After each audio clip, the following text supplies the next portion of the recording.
Assalamualaikum warahmatullahi wabarakatuh. Alhamdulillah. Wassalatu wassalamu ala Rasulillah Muhammad ibn Abdillah wa ala alihi wa sahbihi wa man walah. Subhanaka la ilma lana illa ma 'allamtana innaka antal alimul hakim. Rabbi shrah li sadri wa yassir li amri wahlul 'uqdatan min lisani yafqahu qawli, amma ba'du. Saudara sekalian saya muliakan, Quran jadi obat buat segala macam hal. Saya pernah diijazahin, ini juga saya mau ijazahin sama teman-teman di sini. Saya pernah saya ceritain di buku Bidadari Bumi, saya pernah tiba-tiba aja benci sama seorang santri, sama seorang teman yang duduk di kelas saya. Saya dari dulu waktu saya di Tarim saya sudah ngajar, alhamdulillah dikasih amanat buat ngajar. Itu ada salah satu anak murid di kelas saya, tiba-tiba aja saya benci sama dia gitu. Kebencian yang aneh, sebab yang dulu saya pernah dengar, lihat dia enak banget gitu. Pernah dengar gak istilah itu kan? Baru lihat aja, ampun enak banget. Saya kira itu cuma istilah aja, ternyata beneran teman-teman. Beneran, itu juga saya baru tahu. Ngelihat mukanya, makanan di perut saya naik semuanya. Lihat mukanya tuh langsung duk duk duk duk duk. Saya langsung keluar dari kelas, saya muntah dulu, baru bisa masuk lagi ke kelas gitu. Aneh banget kan? Saya dulunya itu ngira sesuatu yang wajar mungkin, karena dia emang nyebelin gitu. Padahal dia tuh seneng banget belajar, dan masalahnya lagi dia itu sangat seneng sama saya. Mengidolakan gitu. Maksudnya dia bener-bener, jadi dia tuh kalau di kelas saya pengennya duduk paling depan. Dan saya karena dia sebel sama dia, saya suruh dia duduk di belakang. Saya bener-bener gak tahu gitu, mendadak sampai berminggu-minggu gitu. Ada teman saya yang paling deket, dia bilang, aneh di ustazah nih, aneh. Dia bilang gitu. Saya bilang enggak aneh, wajar aja, emang dia nyebelin kok gini gitu. Tapi gak ada orang benci sama kayak gitu. Gak ada orang sebel sampai beneran muntah tuh, gak ada ustazah. Saya bilang, ayo ustazah, saya bawa ustazah nih ke Hubaba Umairah. Ini Hubaba Umairah, seorang perempuan hafal Quran, banyak ngerti hadisnya Nabi Muhammad, sangat dekat dengan agama, dikaruniai Allah cahaya dalam segala sesuatu. Saya datanglah ke sana, dibawa sama teman saya ini. Saya bilang, ngapain kamu bawa saya ke Hubaba Umairah? Hubaba Umairah itu kan tukang ngobatin orang. Saya ngerasanya kayak gak sakit gitu loh. Kata teman saya, ustazah nih sakit, ustazah gak ada orang benci orang kayak gitu. Akhirnya datanglah saya ke sana, baca-bacain sama beliau, lihat gitu, terus dia bilang, kamu nih kena ain katanya. Kamu kena ain. Jadi akhirnya ya benci sama dia itu gitu. Terus dia kasih tahu, orang yang paling banyak kena ain itu orang kaya sama orang yang berilmu. Itu sangat mudah banget terkena mata panas ya teh, ain dari orang. Beliau kemudian bacain saya, Pak, saya dipegangin, dibaca-bacain. Habis itu beliau kasih ijazah sama saya. Ijazah itu kayak resep ya, kalau di pengobatan tuh kayak resep. Itu ijazah. Jadi kalau orang nanya, boleh nggak saya amalkan amalan-amalan ini gitu, itu namanya minta ijazah, kayak orang datang minta resep sama dokter gitu. Tapi sih ada bacaan-bacaan yang memang tidak perlu ijazah. Itu kayak Ratib Haddad, Ratib atas, terus wirdul latif, zikir pagi sore itu. Bacaan-bacaan maulid tuh nggak perlu ijazah. Baca aja nggak apa-apa.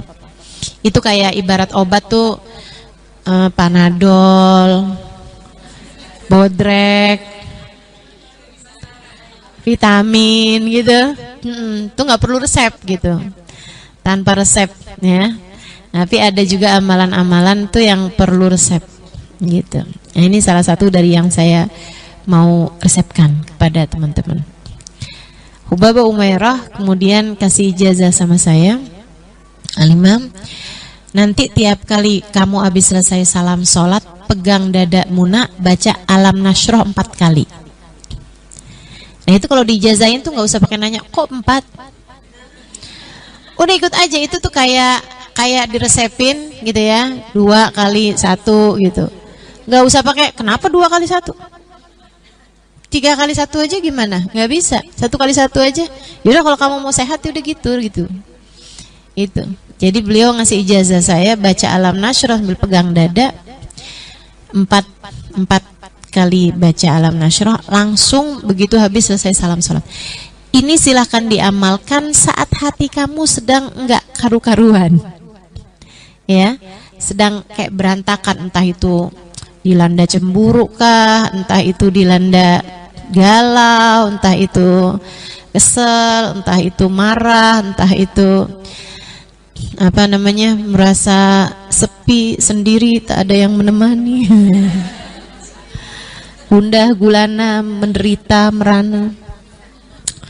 Pokoknya gitulah rasa-rasa yang nggak enak gitu. Ya, silahkan diamalkan. Kalau hati lagi biasa-biasa aja sih ya baca zikiran yang biasa aja itu ya. Dari istighfar subhanallah 33 kali, ayat kursi kan begitu? 33 subhanallah, 33 alhamdulillah, 33 Allahu akbar.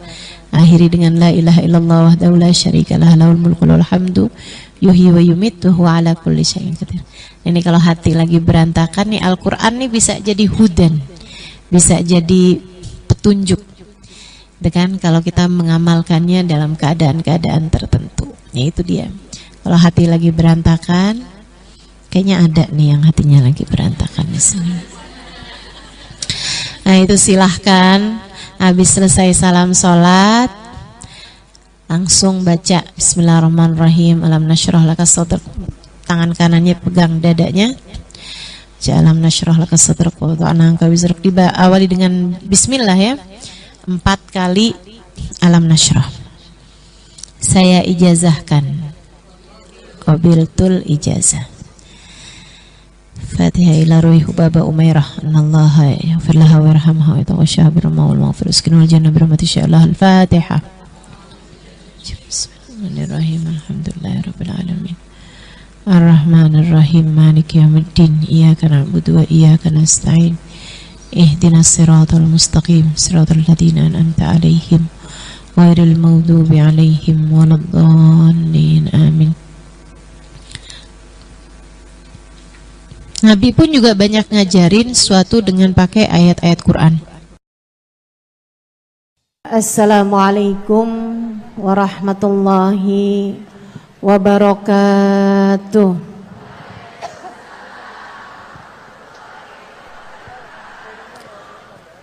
Alhamdulillah. Wassalatu wassalamu ala Rasulillah Muhammad ibn Abdillah wa ala alihi wa sahbihi wa man wala. Subhanaka la ilma lana illa ma 'allamtana innaka antal alimul hakim. Rabbi shrah li sadri wa yassir li amri wahlul 'uqdatan min lisani yafqahu qawli. Amma ba'du. Alhamdulillah, Allah sampaikan juga saya ke tempat ini. Masjidnya Allah Subhanahu wa taala, bait min buyutillah, rumahnya Allah.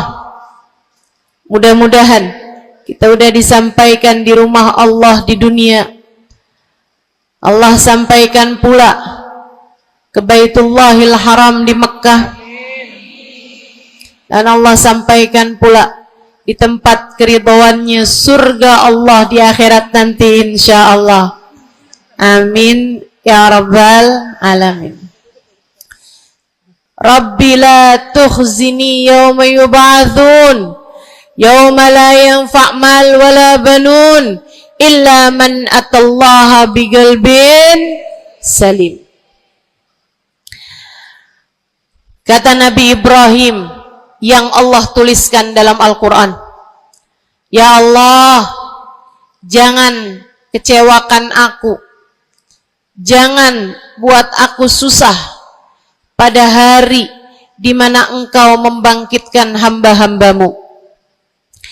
Nanti di akhirat saat manusia dibangkitkan, ya Allah, jangan buat saya susah, jangan buat saya kecewa. Yauma la yanfa' mal wala banun. Hari yang itu loh ya Allah, hari yang tidak bermanfaat orang bawa harta, hari yang tidak bermanfaat orang bawa anak. Yang bermanfaat hanyalah orang yang datang pada Allah biqalbin salim, dengan membawa hati yang selamat. Karenanya siapapun di antaramu yang akan menuju ke akhirat,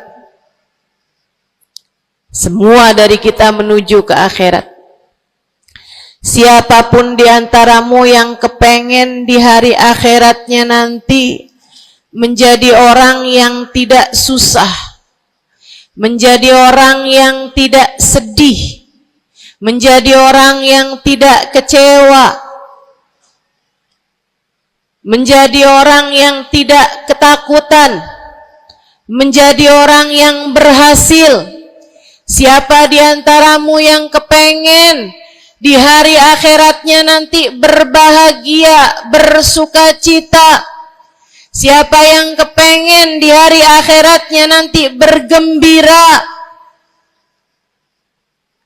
Pastikan saat-saat ini, saat hidupmu di dunia ini, pastikan kamu sedang menuju kepada keselamatan hati.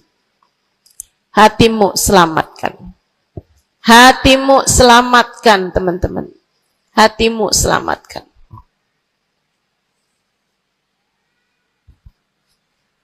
Semoga Allah karuniakan kepada kita selamatnya hati insyaallah. Amin. Semoga Allah menyelamatkan hati kita semua. Semoga Allah menyelamatkan hati kita semua.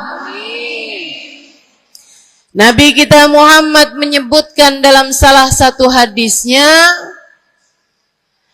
ala inna fil jasadi mudghah, idza salahat salahal jasad kulluh, wa idza fasadat fasadal jasad kullu, ala wahiyal qalbu. Kata Nabi, ketahuilah sungguhnya dalam diri manusia terdapat segumpal darah. Apabila ia bagus, ia selamat, ia bersih, selamatlah seluruh anggota tubuhnya.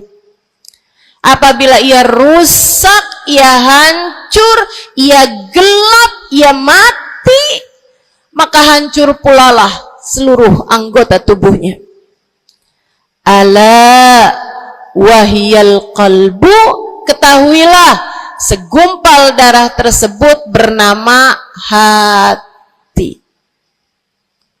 Maka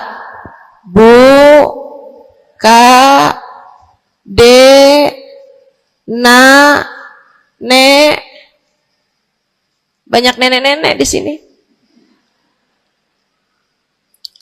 Saya sampaikan padamu pesan dari hati saya yang terdalam. Berhati-hatilah dengan hati. Yang hati-hati sama hati, apa yang ada di dalamnya? Coba silahkan Silahkan kamu pikirkan nih kondisi hati saya nih kayak apa.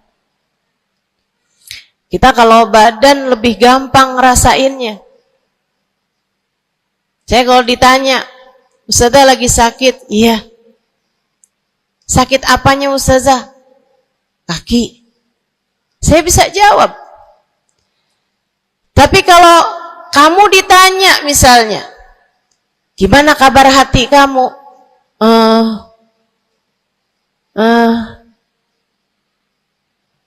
Gimana kabar hatimu? Sehatkah? Sakitkah? Atau bahkan sakaratul maut? Hatimu bercahayakah? Gelapkah? Atau bahkan mati? Bagaimana kabar hatimu, teman-teman? Bagaimana kabar hatimu?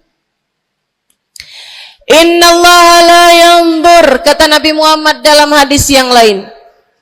Innallaha la yanzur ila suwarikum wala ila absyarikum, walakin yanzur ila qulubikum.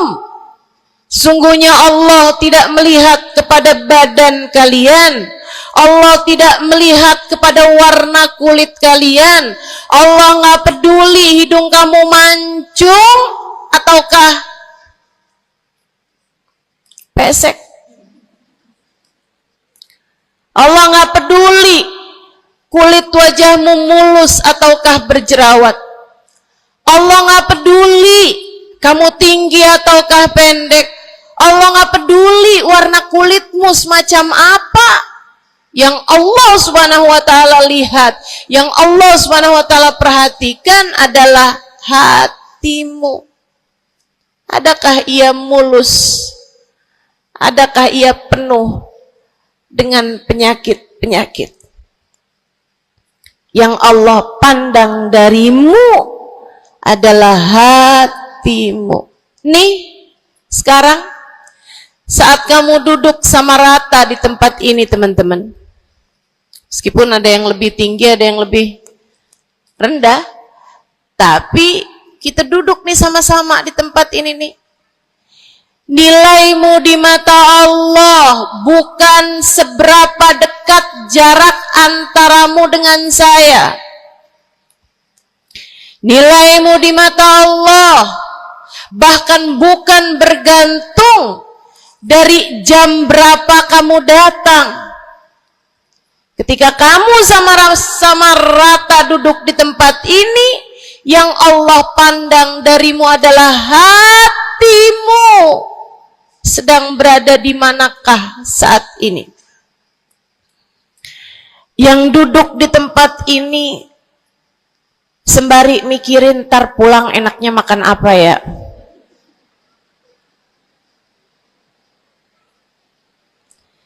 Yang duduk di tempat ini sambil mikirin, kok saya lapar ya? Iya, belum sarapan. Gara-gara buru-buru, takut nggak kedapatan tempat duduk. Gara-gara buru-buru, kepengen bisa lihat mukanya Ustazah Halimah yang viral.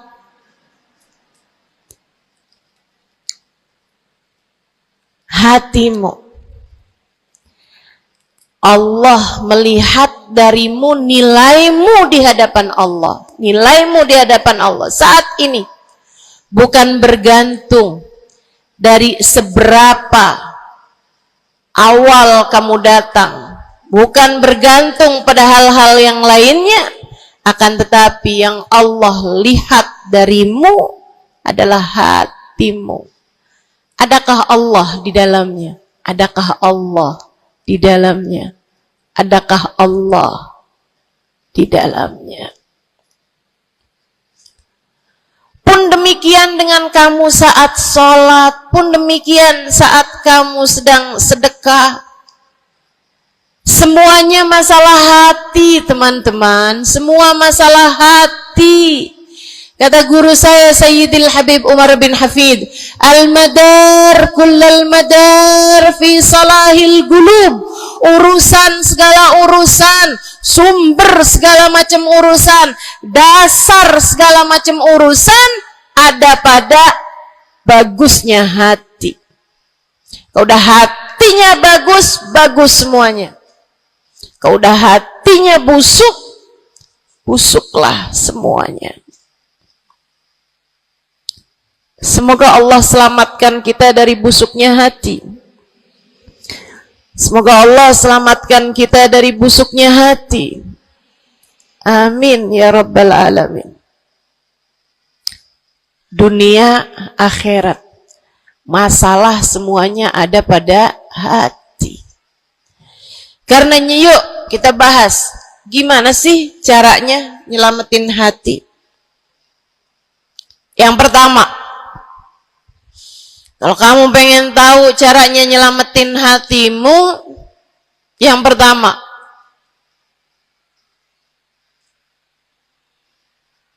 bersihkan sampah-sampahnya. Nih, kamu mau rumah itu biar bagus, biar terjaga, biar selamat. Kamu lihat dalamnya, oh banyak sampah,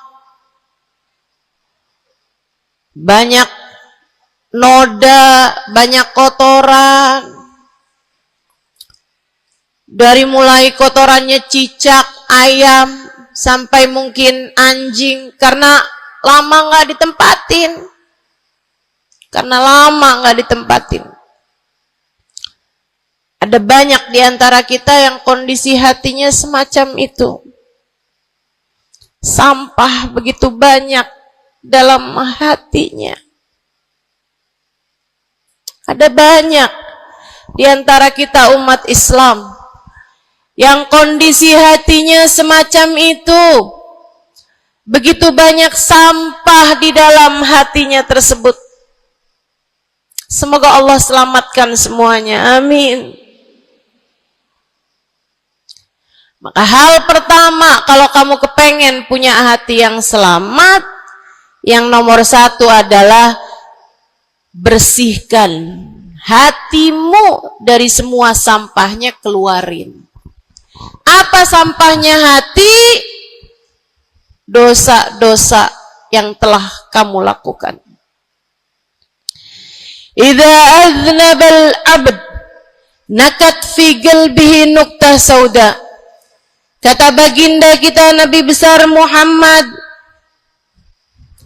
idza aznabal abd, ketika seorang hamba mengerjakan dosa, tertorehlah di dalam hatinya satu titik hitam.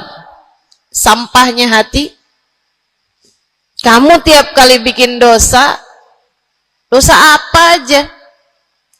Bukan hanya dosa besar, zina, bukan hanya dosa besar, minum minuman keras atau narkoba, bukan hanya dosa besar, judi atau riba, bukan hanya dosa-dosa besar. Kalau itu titik hitam yang sangat besar tertoreh di dalam hatimu itu.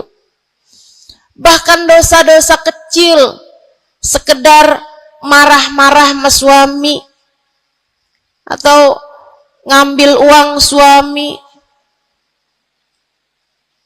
Gimana? Pernah? Rezeki istri solehah ustazah. Lagi mau nyuci, kelihatan, alhamdulillah. Emang haram ya ustazah? Ya haram, bukan punya kamu. Kan katanya ada hak istri dalam harta suami. Iya betul kalau dia kasih. Kalau dia kasih, kalau nggak kasih, nggak halal juga. Bahkan dosa-dosa kecil, seperti melihat tetangga, terus kamu bilang, ya ampun, cakep banget ya. Nyesel saya nggak kawin sama dia.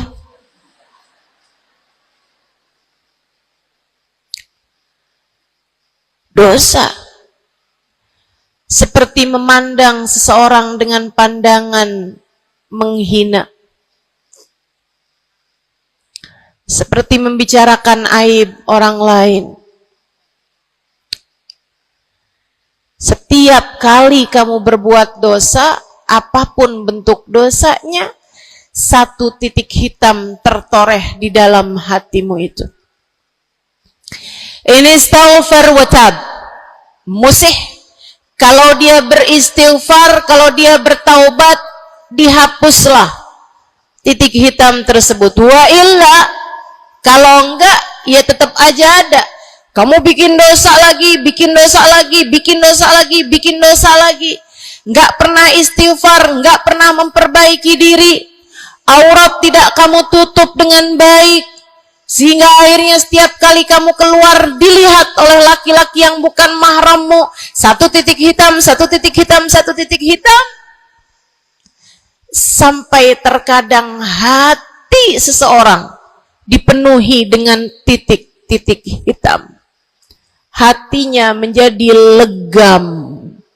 Hatinya menjadi penuh dengan titik-titik hitam. Semakin bertambah lagi, semakin bertambah lagi, jadilah karat. Jadilah karat. Kalau udah jadi karat, na'udzubillah. Ini yang Allah sebutkan di dalam Al-Quran. Kata Allah, kalla, a'udzubillahi minasyaitonirrajim, kalla, bal rana ala qulubihim bima kanu yaksibun, kalla innahum an rabbihim yawma idin lamahjubun. Kalla, kata Allah, balran, ada ran, ada karat di dalam hati mereka tersebab dosa, dosa, dosa yang menumpuk tanpa pernah dimohonkan ampunan.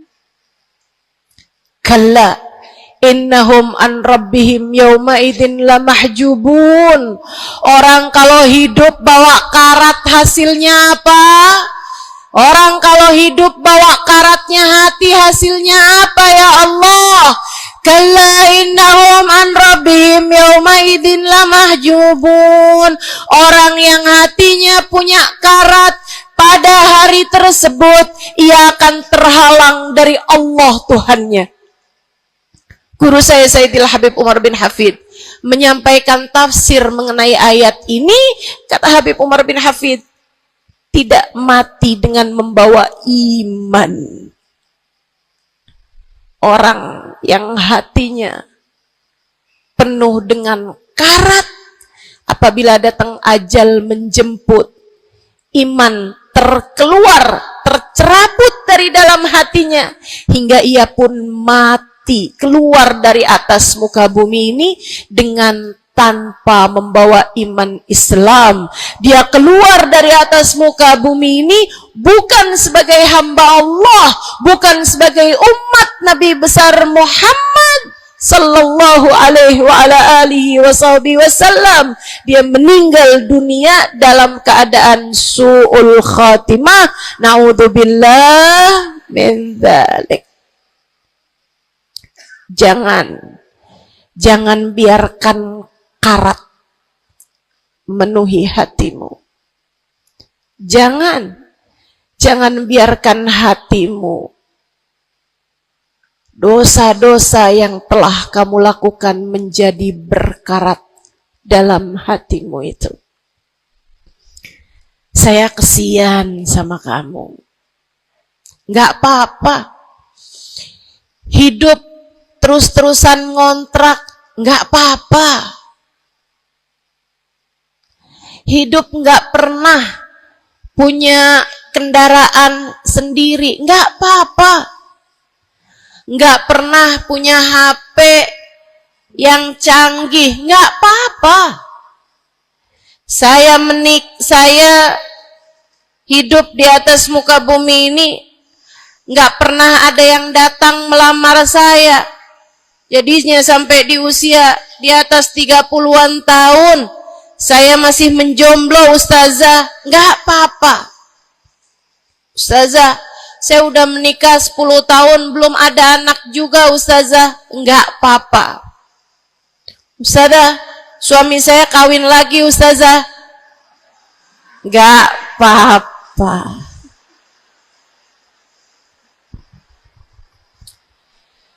Hidup di dunia ini apapun yang terjadi semuanya hanyalah sementara. Kamu hanya perlu memastikan agar tatkala datang ajal menjemput kamu punya modal. Dan modal utamanya yang nomor 1 adalah hati yang bersih. Hati yang selamat. Kamu bawa pulang menghadap Allah Subhanahu wa ta'ala bigalbin salim. Kamu bawa hati yang selamat.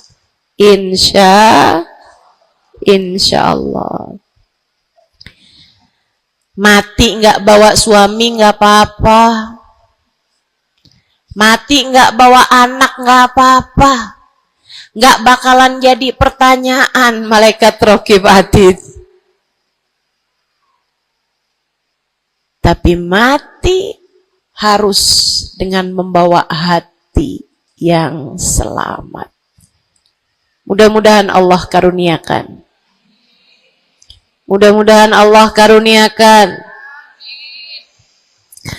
Saudaraku sekalian yang saya muliakan, maka bersihkan sampah-sampah dalam hatimu itu.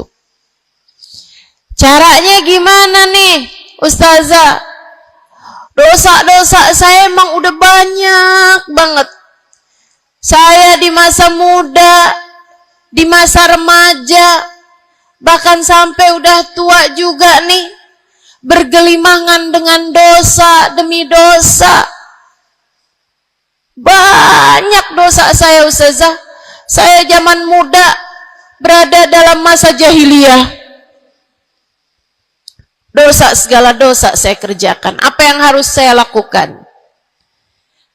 Bersihkan karat-karat dalam hatimu itu dengan taubat.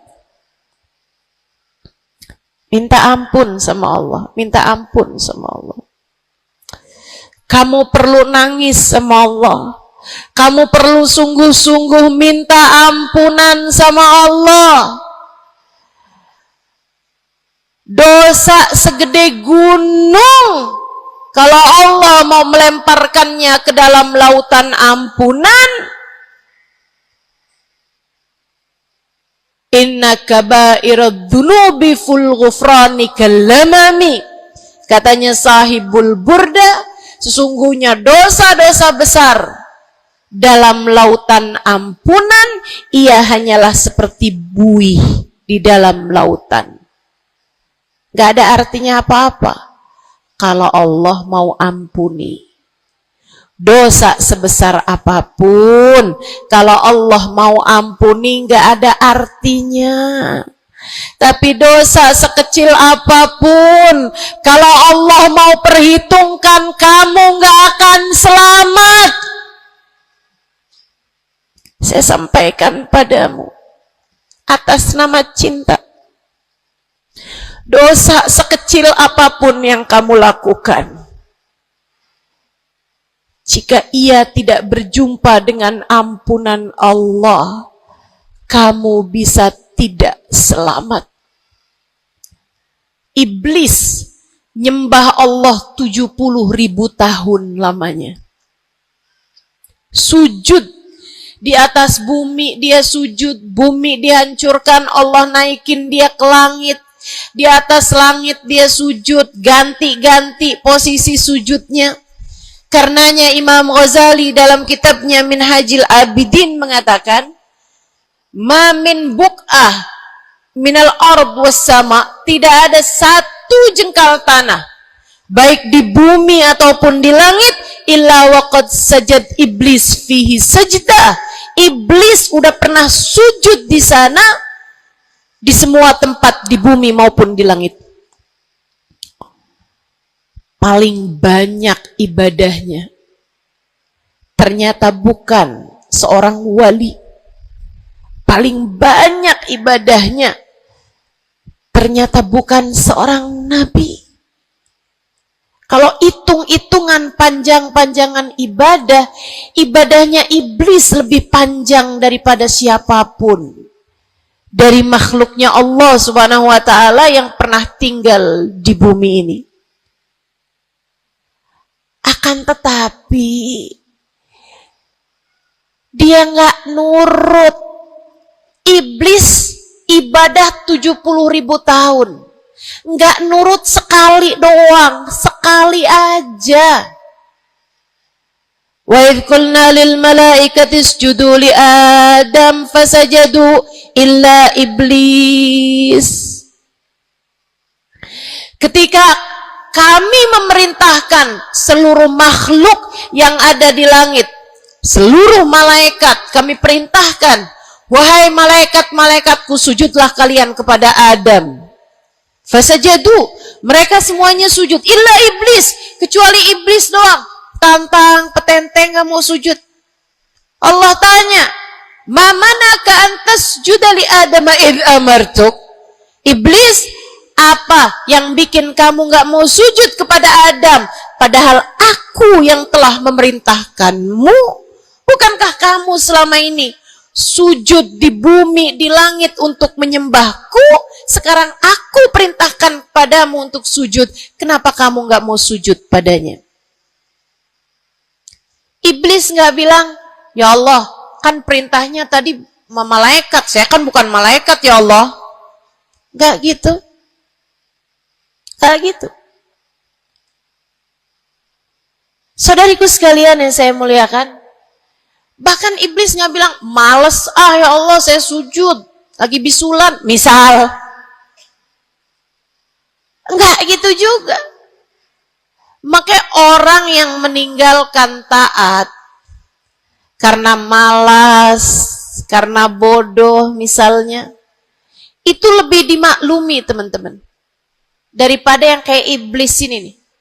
Ketika ditanya apa yang membuatmu gak mau sujud, wahai iblis, kepada Adam, iblis dengan pongahnya, dengan sombongnya mengatakan, ana khairun minhu, saya lebih baik daripada Adam. Khalaqtani min nar wa khalaqtahu min tin, saya berasal dari api sementara Adam berasal dari tanah. Tanah diinjak-injak ya Allah, sementara api begitu hebatnya. Fahbit minha fa innaka rajim. Kata Allah, kita yang taat sama dosa sama-sama baik.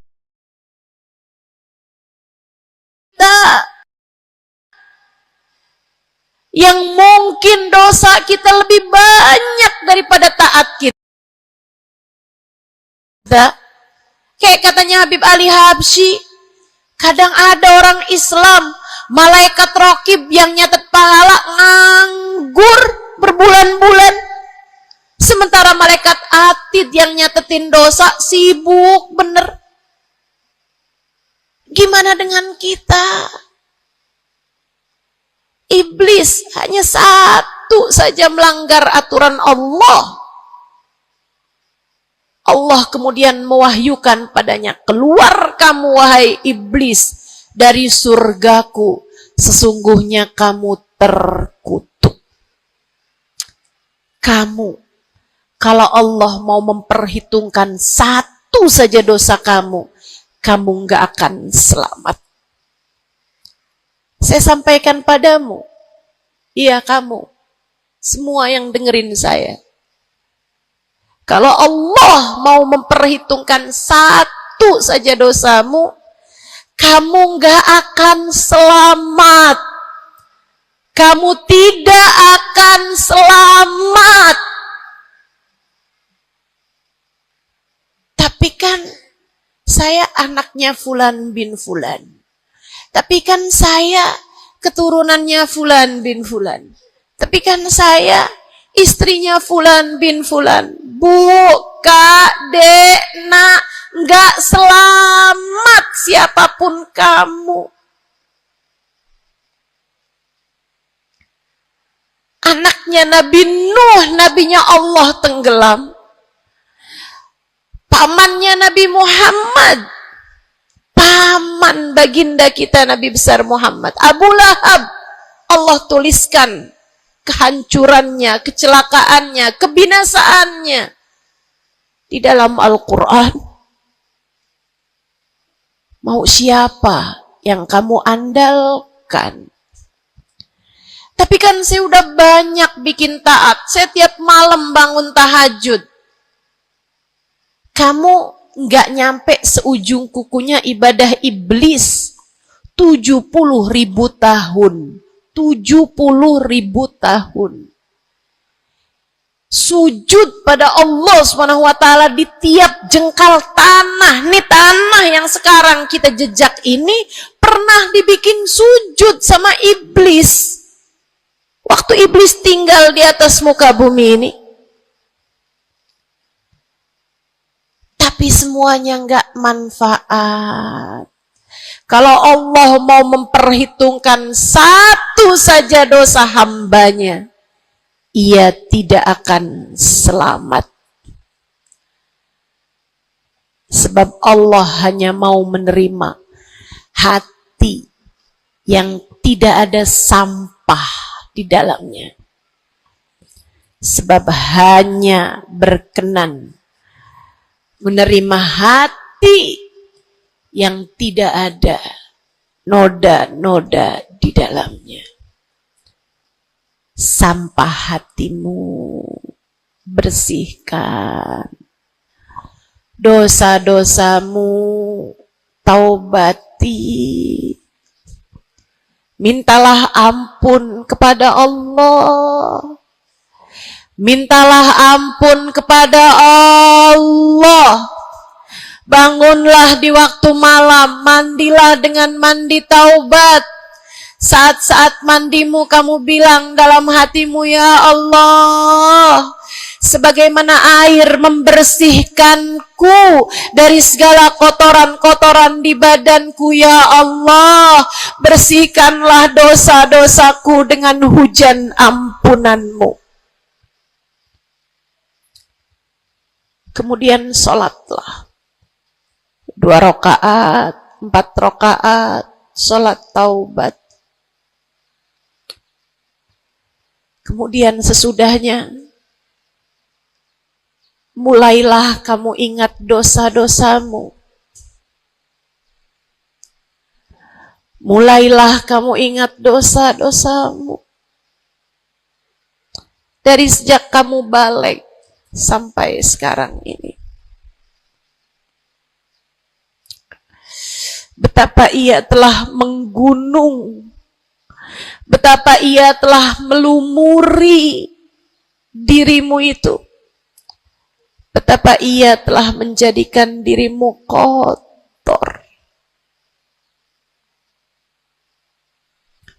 Kemudian ingatlah nikmat yang telah Allah SWT berikan, bahwa bersama dengan banyaknya dosa-dosamu, ia tak henti-henti memberikan kepadamu kenikmatan demi kenikmatan.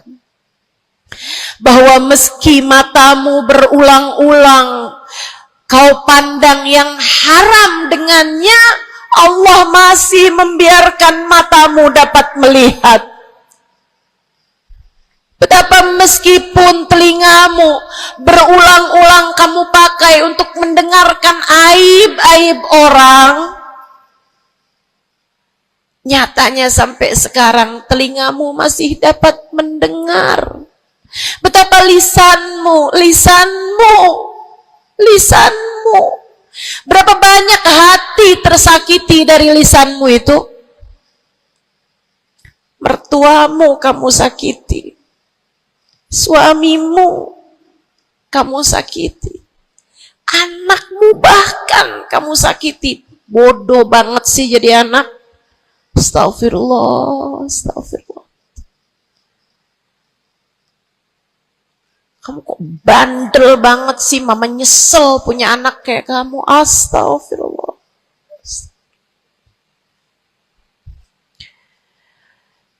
Betapa lisanmu menyakiti hati tetanggamu, saudara-saudarimu, sahabat-sahabatmu, orang-orang di sekelilingmu merasakan gangguan dari lisanmu itu, tersakiti dari lisanmu itu.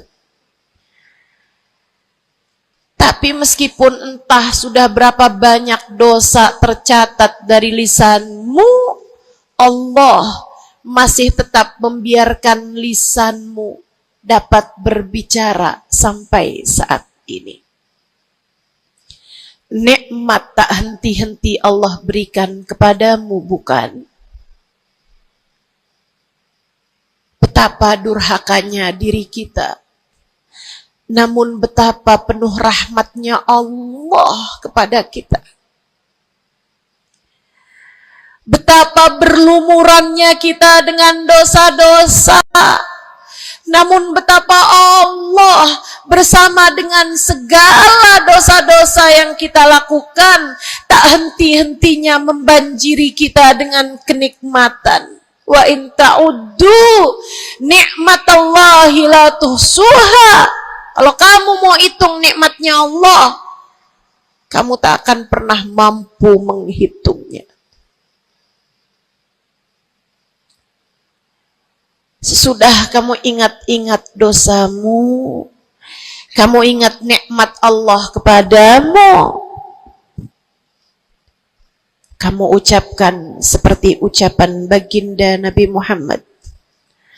Allahumma anta rabbi la ilaha illa anta khalaqtani wa ana abduka wa ana ala ahdika wa wa'dika mastata'tu a'udzu bika min syarri ma sana'tu abu'u laka bi ni'matika 'alayya wa abu'u bi dhanbi faghfir li fa innahu la yaghfiru dzunuba illa anta.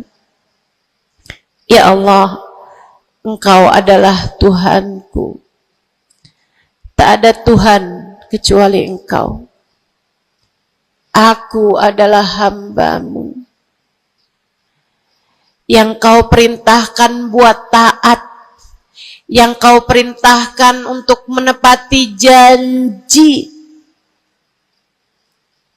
semampuku.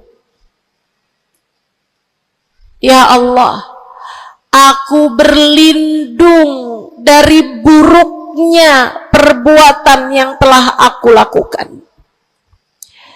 Begitu buruk, begitu jelek dosa yang telah aku perbuat padamu, ya Allah. Abu'u laka bi ni'matika 'alayya. Ya Allah, Engkau selalu datang padaku dengan berbagai macam kenikmatan-kenikmatan. Wa abu'u bi dzambi, sementara aku selalu datang padamu dengan dosa demi dosa. Faghfirli, ampunilah aku ya Allah. Fa innahu la yaghfiru dzunuba illa anta. Bukankah tak ada yang dapat mengampuni dosaku selain Engkau ya Allah. Minta ampun sama Allah. Minta ampun sama Allah. Yang serius, menangislah di hadapannya. Menangislah di hadapannya. Dalam keheningan malam saat tiada sesiapapun yang melihatmu. Jauhkan dulu apapun yang dapat membuatmu kehilangan konsentrasi.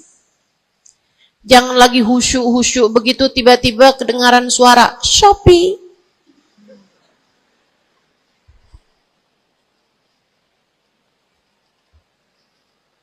Kamu langsung jadi hilang konsentrasi. Yang mana nih ya?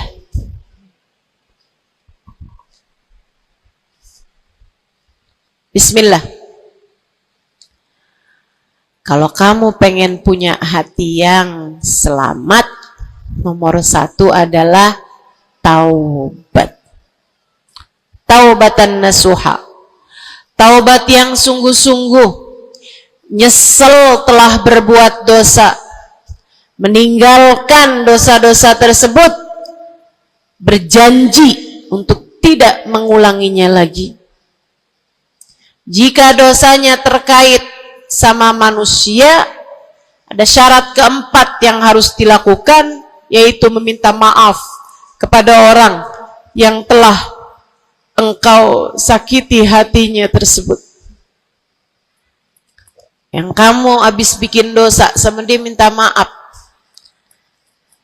Mudah-mudahan Allah SWT ampuni dosa-dosa kita. Amin.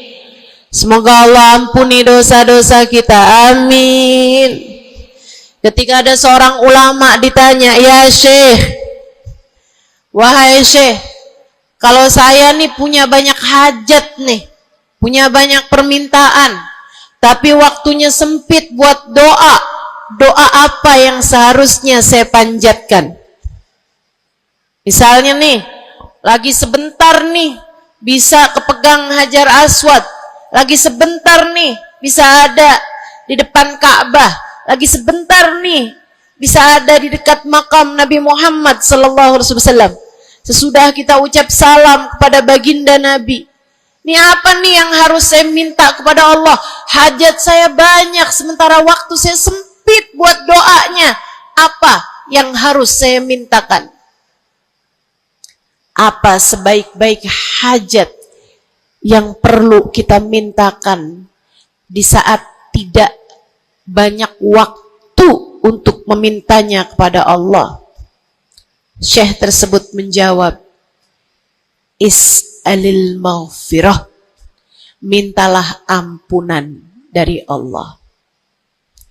Sebab bagaimana mungkin kamu meminta hajat-hajat yang lain sementara kamu masih belum berada dalam pandangan rahmatnya Allah. Kamu masih terusir dari pintunya. Kamu udah minta-minta. Nih kayak istri lagi minggat sama suaminya, kemudian dia WhatsApp, tolong dong transferin saya. Lah balik dulu.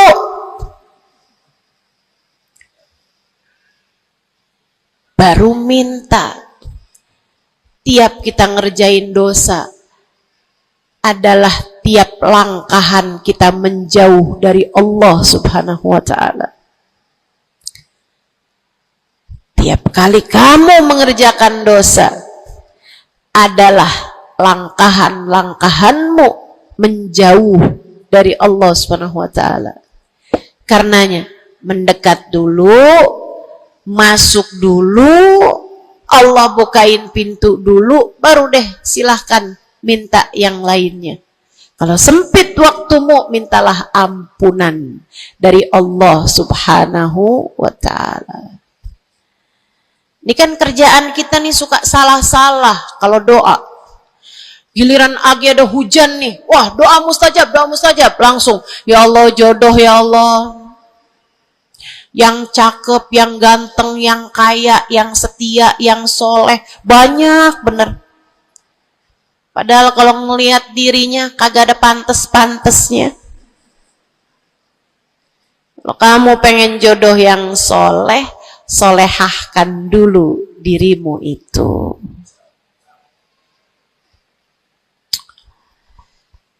Begitu datang hujan, ya Allah, duit yang banyak ya Allah, duit yang banyak ya Allah. Mintalah dulu ampunan. Sebab kamu mati nggak bawa jodoh nggak apa-apa, kamu mati nggak bawa duit nggak apa-apa. Tapi kita mati harus bawa ampunan Allah Subhanahu wa ta'ala. Sebab dosa akan mengotori ruang hati kita. Maka syarat utama hati yang bersih adalah keluarkan sampah sampah darinya dengan cara taubat. Mohonlah ampun pada Allah. Secara serius. Cukup sekali Ustazah? Enggak cukup. Lo dosanya banyak. Tiap habis sholat minta ampun. Tiap ada kesempatan buat doa minta ampun. Tiap lagi datang hujan minta ampun. Tiap lagi ziarah ke makam Nabi, ke makam wali minta ampun sama Allah. Tiap lagi datang orang soleh, katanya doa sambil memandang wajah orang soleh mustajab. Apa yang mesti kita minta? Minta ampunan dari Allah Subhanahu wa ta'ala. Minta ampunan dari Allah Subhanahu wa ta'ala. Itu satu syarat mutlak utama. Pengen hatimu selamat, keluarkan sampah-sampahnya. Habis keluarin sampah-sampahnya, nah sekarang udah bersih. Ternyata ada penyakit-penyakitnya. Ada bagian itu yang atapnya bocor. Ada airnya yang tersumbat. Penyakitnya rumah. Bukan begitu? Saudaraku sekalian yang saya muliakan, kamu kepengen hatimu jadi hati yang selamat, sembuhkan hatimu dari berbagai macam penyakit-penyakitnya. Apa aja sih penyakit-penyakitnya hati? Banyak. Imam Ghazali menyebutkannya dalam kitab Ihya Ulumuddin. Sampai jadi satu kitab yang tebal membahas mengenai hal-hal yang buruk yang ada dalam hati manusia. Bahasan panjang, nggak akan keburu waktunya buat bahas panjang itu. Tapi saya bilang, Bu, kayak rumah. Saya pernah beli rumah. Suami saya beli rumah. Kemudian saya liatin rumahnya bagus, bersih, cakep, udah nih. Kemudian satu hari saya ajak teman saya yang ngerti urusan rumah, ahli desain interior rumah. Saya bawa masuk dalam rumah saya, dia liatin, ini bocor nih Ustazah, yang ini nih harus cepet-cepetan ditambal. Terus dia lihat ada bagian atap tuh bocor tuh Ustazah, tambal dulu Ustazah, dibenerin dulu tuh Ustazah sebelum ditempatin. Bu, saya kirain rumah saya udah bagus. Ternyata kalau dilihat sama ahlinya baru ketahuan. Kita juga begitu semua. Kita kirain hati kita baik-baik aja. Tapi kalau kita duduk ngaji, kalau kita hadir di majelis taklim, kalau kita dengerin kajian-kajian, kita baru paham. Ya Allah, ternyata hati saya ada penyakitnya di sini. Ternyata saya juga punya penyakit yang ini. Ternyata saya punya penyakit yang ini. Karena jangan berhenti belajar. Jangan berhenti mengaji. Biar kita faham penyakit-penyakit hati kita tuh di bagian mana. Sehingga kita bisa konsentrasi buat mengobatinya.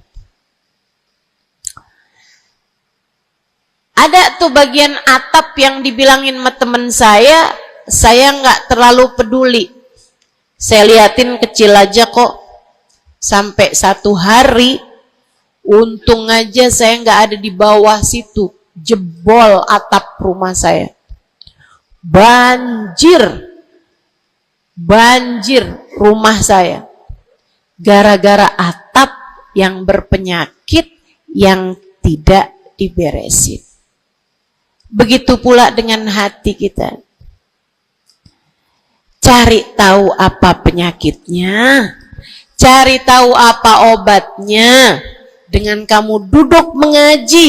Ini bukan urusan sejam, 2 jam dipelajari. Kemudian semuanya benar. Ini adalah PR seumur hidup kita. Buat sehatin hati kita. buat bagusin hati kita, buat bersihin hati kita. Penyakit hati paling berbahaya namanya kesombongan. Dan Bu, Kak, Dek, Nak, siapa di antara kita yang selamat darinya? Apa itu sombong, wahai Rasulullah? Kata seorang sahabat, sebab saya senang pakai baju bagus. Saya Rasulullah senang makan enak, senang pakai baju bagus. Saya sombong kalau gitu, wahai Rasul. Enggak, bukan itu yang namanya sombong. Kamu punya baju bagus, pakai. Jangan punya baju bagus, saya kalau pakai ini kelihatannya sombong. Ya udah dah, saya pakai yang rombeng-rombeng aja. Punya baju bagus tapi daster udah robek, itu aja yang dipakai. Tanya sama suaminya, kok kamu pakai baju yang ini sih, ini kan robek nih.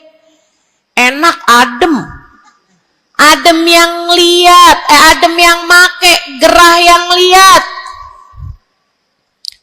Bukan itu yang namanya kesombongan. Saya punya uang, saya bisa beli mobil yang bagus, tapi saya nggak mau beli, saya takut sombong. Bukan itu yang namanya kesombongan. Saya punya uang, bisa bangun rumah buat tamu-tamu. Ulama-ulama kalau datang bisa tinggal di rumah saya. Tapi saya nggak mau, kayak gitu ntar saya sombong. Bukan itu yang namanya kesombongan. Sombong, kata Nabi Muhammad, batarul haq wa ghamtun nas.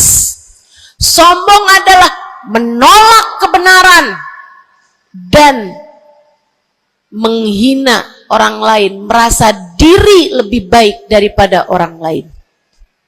Itu yang namanya sombong. Merasa diri lebih baik dari orang lain. Merasa diri lebih baik dari orang lain. Sering banget ini kan kita kan? Betul? Dulu-dulu belum pakai jilbab.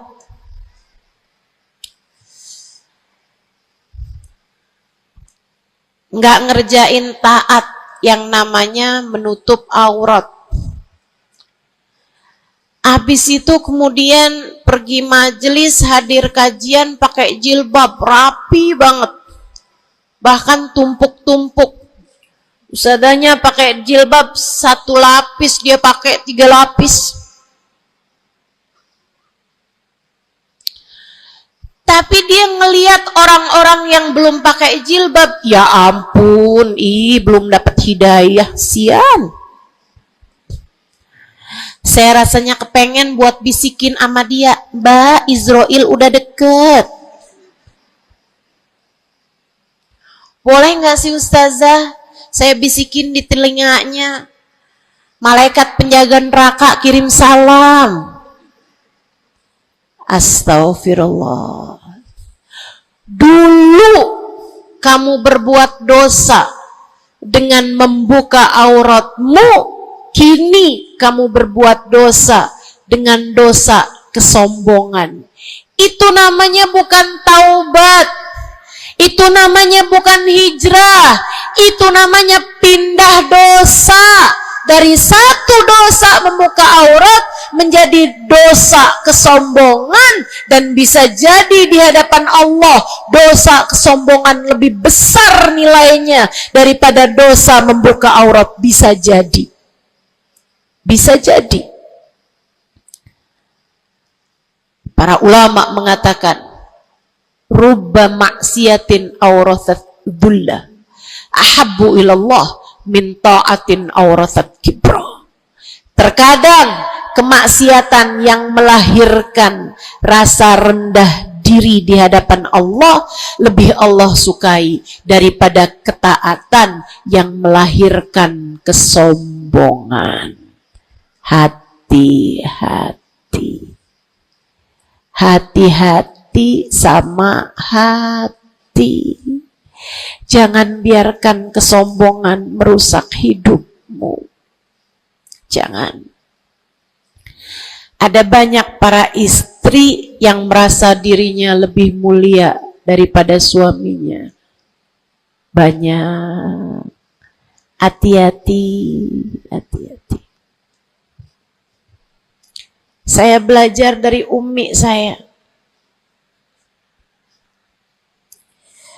Meninggal dunia 2 tahun yang lalu. Belum sampai hampir 2 tahun.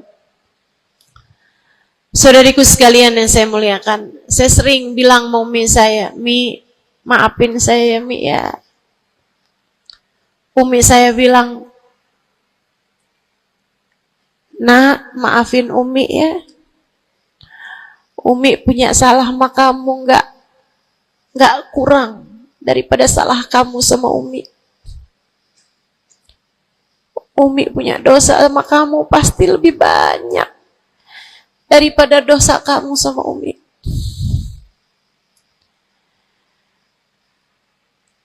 Itu rasa yang jarang dimiliki para ibu. Seringnya ibu tuh merasa selalu lebih baik daripada anaknya. Seringnya ibu tuh merasa dia nggak punya salah, dia nggak punya dosa. Yang punya dosa banyak tuh anaknya kepada dirinya, bukan begitu? Ayo minta maaf dulu sama ibu. Ayo minta maaf dulu. Kan seringnya bilang gitu sama anak-anak kita. Kamu tuh nak, ibu ini adalah ibumu, surgamu berada di bawah telapak kakiku. Waduh. Betul, al-jannah tahta aqdamil ummahat. Tapi ucapan kamu yang semacam itu kesombongan. Yakin bakal masuk surga? Yakin? Yakin bakal masuk surga, Bu? Para ibu yang suka bilang surgamu anakku berada di bawah telapak kaki ibumu, yakin kamu bakal masuk surga? Hah? Allah nggak pernah wajib memasukkanmu ke dalam surga, Bu. Allah nggak pernah wajib menghindarkanmu dari api neraka, Bu. Allah nggak pernah wajib menjadikanmu ada di belakang Nabi Muhammad. Kalau kamu sampai Allah usir dari surganya, Allah masukkan kamu ke dalam nerakanya, kamu bisa apa? Kalau saat Nabi Muhammad menggiring umatnya dan kamu tidak bisa ada di belakangnya, kamu terusir dari rombongan Nabi Muhammad, kamu bisa apa? Kamu bisa apa? Nilaimu yang sesungguhnya nanti di akhirat kelihatannya. Nilaimu yang sesungguhnya nanti di akhirat kelihatannya. Jadi kalau kamu mau sombong tar di akhirat, kalau sampai kamu bisa masuk ke dalam surga Allah, kalau kamu sampai berada di barisan-barisan terdepan dalam rombongan Nabi besar Muhammad, kalau kamu bisa makan dari buah-buahan surga, kalau kamu ada saat kamu mengucap salam kepada baginda Nabi Muhammad, matamu bisa memandang indah wajahnya, telingamu bisa mendengar indah suaranya, lisanmu bisa mengucapkan salam langsung di hadapannya, silahkan membusungkan dada pada saat itu. Silahkan mau ngerasa diri kamu lebih baik daripada ahli-ahli neraka, silahkan. Tapi sekarang keadaannya belum tentu. Bagaimana jika seseorang yang kamu memandang dirimu lebih baik darinya, ternyata ia melenggang masuk ke dalam surga, sementara kamu Allah jerumuskan ke dalam api neraka? Keadaannya belum jelas, keadaannya belum tentu. Jangan pernah merasa diri lebih baik daripada siapapun. Jangan pernah merasa diri lebih baik daripada siapapun. Hatimu benerin rusak-rusaknya, penyakit-penyakitnya. Ada penyakit berbahaya namanya hasud. Ada penyakit berbahaya namanya hasud. Apa itu hasud? Seneng orang lain dapat kesulitan, seneng kalau orang lain dapat kemalangan, kesusahan, susah hati kalau orang lain dapat kesenangan. Tuh, seneng orang lain susah, susah orang lain seneng, itu namanya hasud. Ada tetangga naikin rumah, bangun rumah, dia naik darahnya. Ada orang tetangganya yang sebelah kiri beli mobil, dia pun diangkut pakai mobil ambulan. Busuk bener hatinya, dimakan sama sifat namanya sifat hasud. Nggak seneng lihat orang lain seneng. Kalau orang lain dapat kesusahan, seneng bener. Si ibu itu kemarin habis tabrakan. Pantes aja dia tabrakan. Kamu tahu kan, si ibu yang itu tuh suka ngerebut laki orang. Ngerebut suami orang jelek, teman-teman, jelek. Tapi kamu ngomongin orang juga perbuatan yang jelek, sama jeleknya. Yuk belajar buat jangan punya sifat hasud. Dia kok bikin pengajian besar, pengajian kita harus lebih besar. Urusannya apa? Bukankah majelis itu adalah dakwah mengajak orang kepada Allah? Hatimu jagain, hatimu jagain, hatimu jagain. Ada yang bisa begitu, alhamdulillah. Ada ustazah yang lebih pandai darimu, alhamdulillah. Minta doa, ambil ilmunya. Bukan malah dihasutin. Hati-hati, hati-hati. Jangan sampai hasudmu membawamu kepada terusir dari rahmatnya Allah. Kayak Bal'am bin Ba'ur. Ada zamannya Nabi Musa, teman-teman sekalian, namanya Bal'am bin Ba'ur.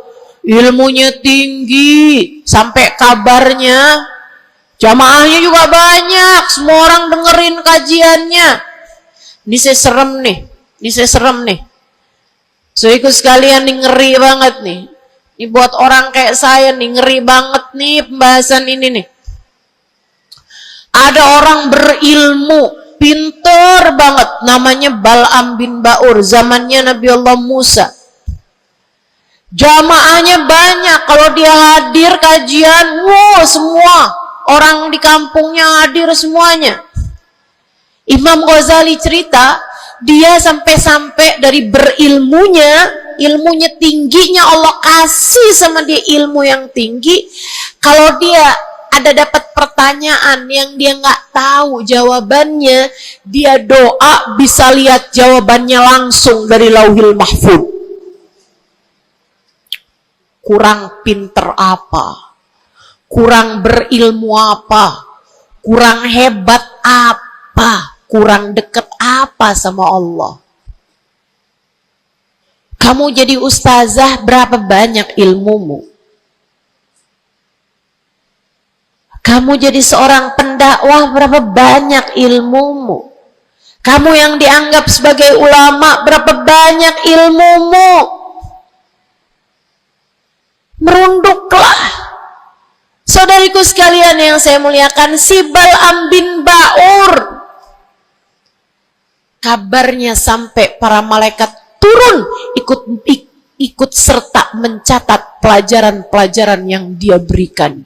Yang ngaji sampai bukan cuman orang, bukan cuman jin ikut ngaji, sampai malaikat-malaikat Allah ikut ngaji. Kurang apa hebatnya? Tapi Allah hancurkan Bal'am karena sifat hasud. Nabi Allah Musa datang ke kampungnya Bal'am bin Ba'ur.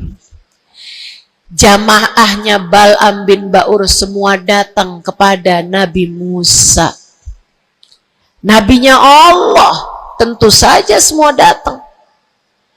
Semuanya datang kepada Nabi Musa. Semua minta doa kepada Nabi Musa. Semua berharap berkah dari Nabi Musa sebagai seorang nabinya Allah Subhanahu wa ta'ala, Jalla Jalaluhu wa ta'ala azamatuh. Yang biasa hadir di majelisnya Bal'am kepengen istiqomah, kepengen rutinannya nggak terganggu, jadi dia tetap bikin rutinan walaupun ada Nabi Allah Musa alaihissalam. Jamaahnya dikit yang hadir. Mulai nih orang-orang yang berpenyakit datanglah kepada Bal'am bin Ba'ur. Rupanya Bal'am bin seorang nabinya Allah. Dia nggak lihat Nabi Musa sebagai seorang yang diberi kelebihan lebih banyak daripada dirinya karena diwahyukan wahyu kepadanya. Bal'am bin Ba'ur termakan sifat hasud. Ia pun berdoa meminta kepada Allah, ya Allah, hancurkanlah Musa. Ya Allah, hancurkanlah Musa. Hancurkanlah Musa, ya Allah. Saudaraku sekalian yang saya muliakan, Allah angkat semua kelebihannya Bal'am bin Ba'ur. Bahkan kabarnya dialah orang ateis pertama di atas muka bumi ini yang mengatakan alam semesta enggak ada Tuhannya. Ngeri. Allah cabut bahkan iman dari dalam hatinya Bal'am bin Ba'ur. Iman Allah cabut. Dari yang asalnya berilmu kayak begitu, Allah sampai cabut imannya, teman-teman saudaraku sekalian. Allah pun ceritakan tentang Bal'am bin Ba'ur dalam Al-Quran. Kata Allah Subhanahu wa ta'ala, A'udzu billahi minasyaitonir rajim. Famathaluhu kamathalil kalbi in tahmil alaihi yalhath au tatrukhu yalhath. Perumpamaannya Bal'am bin Ba'ur seperti anjing. Kalau kamu angkat, dia menjulur-julurkan lidahnya. Kalau kamu tinggalkan, dia pun juga tetap menjulur-julurkan lidahnya. Dianjing-anjingin, bukan sama orang, sama Allah Subhanahu wa ta'ala. Lihat betapa Allah Subhanahu wa ta'ala kalau murka sama seseorang nggak tanggung-tanggung. Siapapun kamu, kalau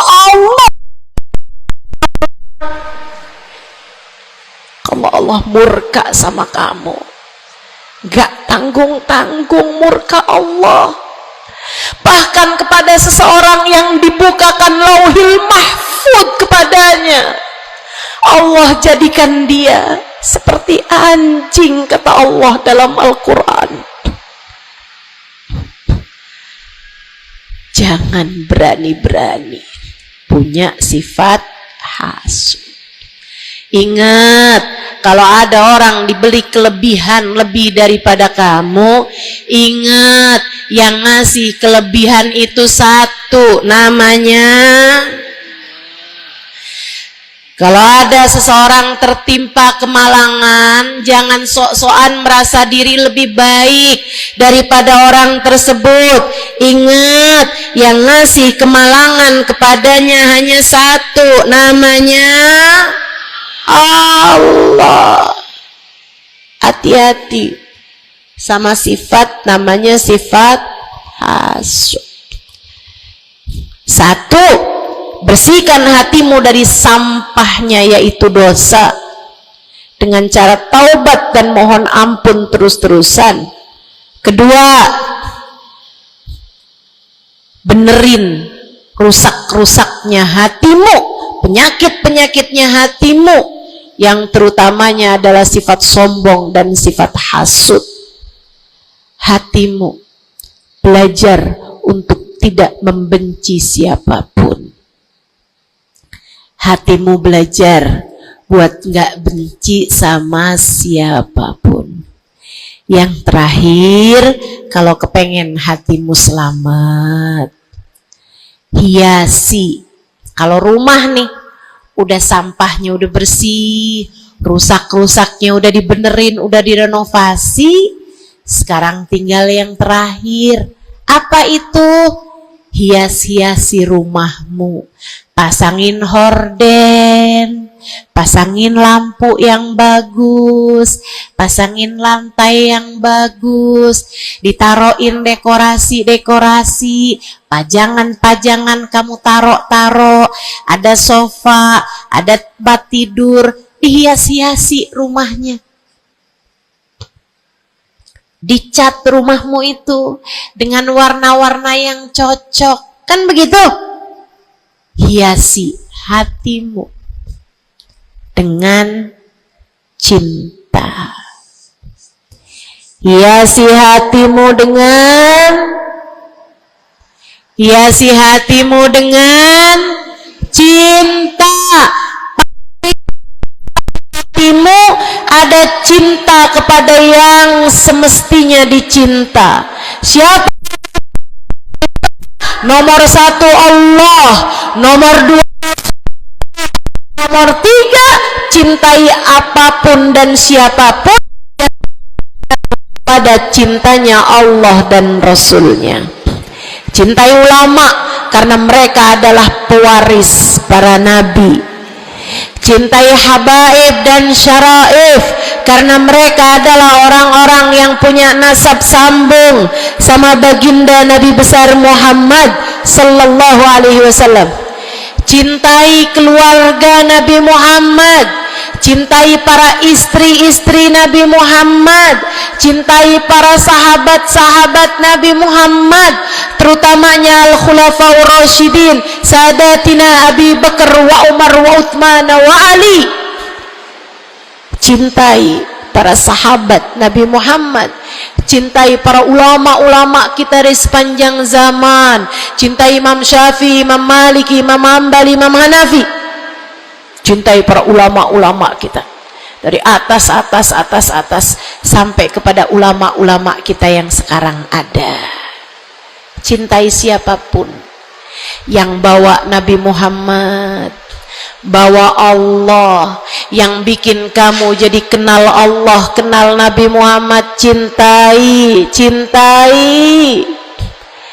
Pada cinta mereka terdapat cintanya Allah. Cintai anak-anak yatim sebab mereka dicintai sama Nabi Muhammad. Cintai orang-orang fakir karena mereka dicintai sama Nabi Muhammad. Cintai suamimu sebab kalau kamu cintai suamimu ya, bukan suami orang. Punya suami nggak dicintai, suami orang dia cintai. Astagfirullah.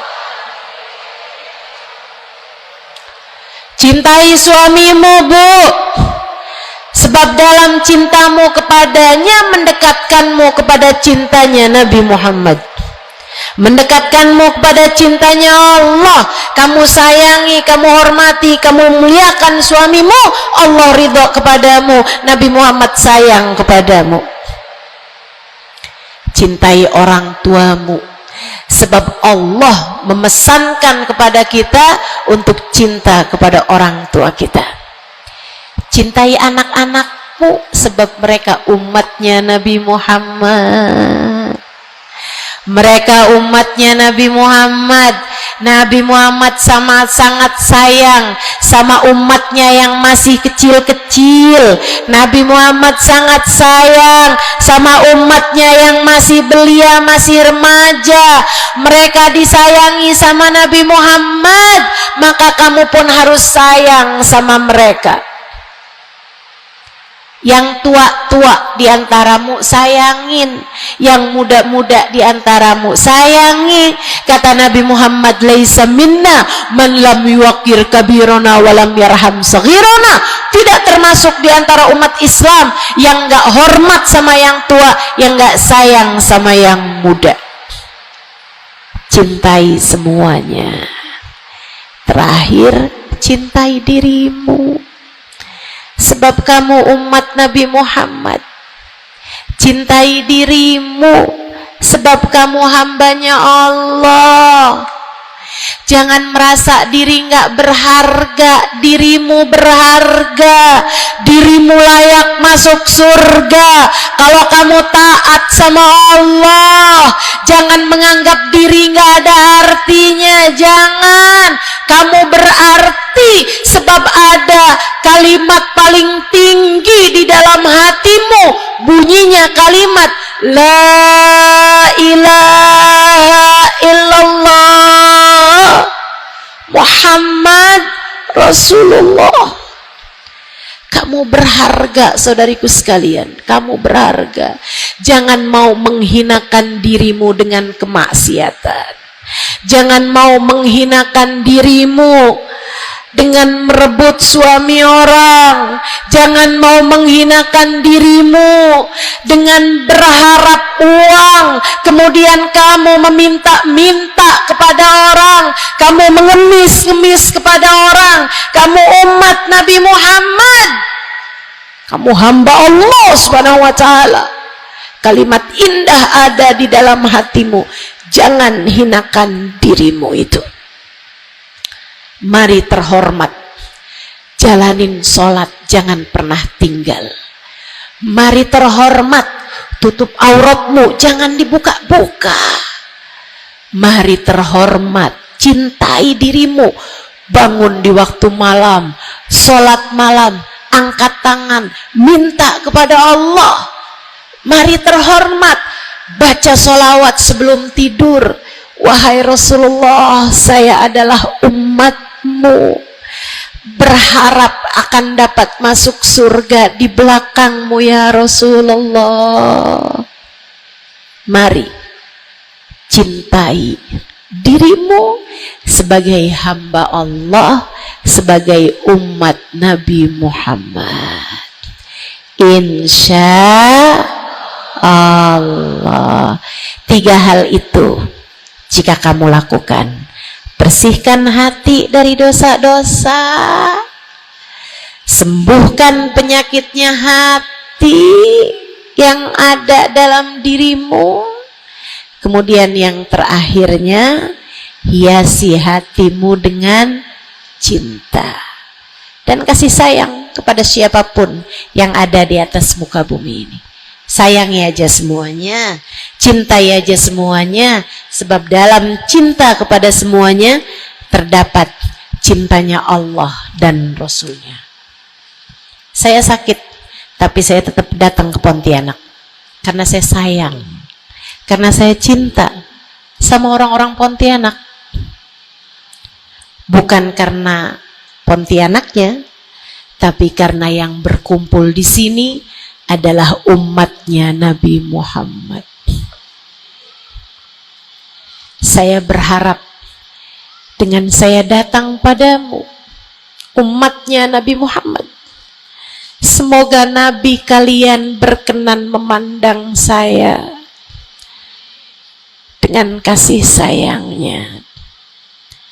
Saya datang ke sini walaupun sakit, karena saya tahu kalian semua hambanya Allah. Ada keberkahan dalam diri kalian yang saya berharap mendapatkan itu. Saya berharap dengan saya datang padamu, Allah Tuhanmu berkenan merahmati saya sebagai hambanya. Yuk sayangi semuanya, yuk cintai semuanya. Rabbana zalamna anfusana wa illam taghfir lana wa tarhamna lanakunanna minal khasirin. Rabbana atina fid dunya hasanah fil akhirati hasanah wa qina adzabannar. Bifadli subhana rabbika rabbil izzati amma yasifun wassalamun alal mursalin walhamdulillahi rabbil alamin. Assalamualaikum warahmatullahi wabarakatuh.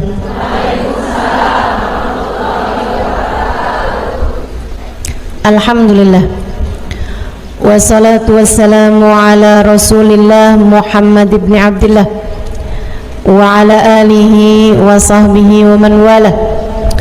Subhanaka la ilma lana illa ma 'allamtana innaka antal alimul hakim. Rabbi shrah li sadri wa yassir li amri wahlul 'uqdatan min lisani yafqahu qawli, amma ba'du. Baik, sebelum kita mulai, kita akan baca niat belajar bersama-sama. Mudah-mudahan ilmunya nanti sekali lagi jadi ilmu yang manfaat buat kita sekalian. Bismillahirrahmanirrahim. Nawaitu ta'allum wa ta'lim wan naf'a wal intifa' wal mudzakarah wat tadhkir wal ifadah wal istifadah wal hidza ala tamassuk bi kitabillah wa sunnati rasulillah sallallahu alaihi wa alihi wa sallam wa du'a ila al huda wa dilalata ala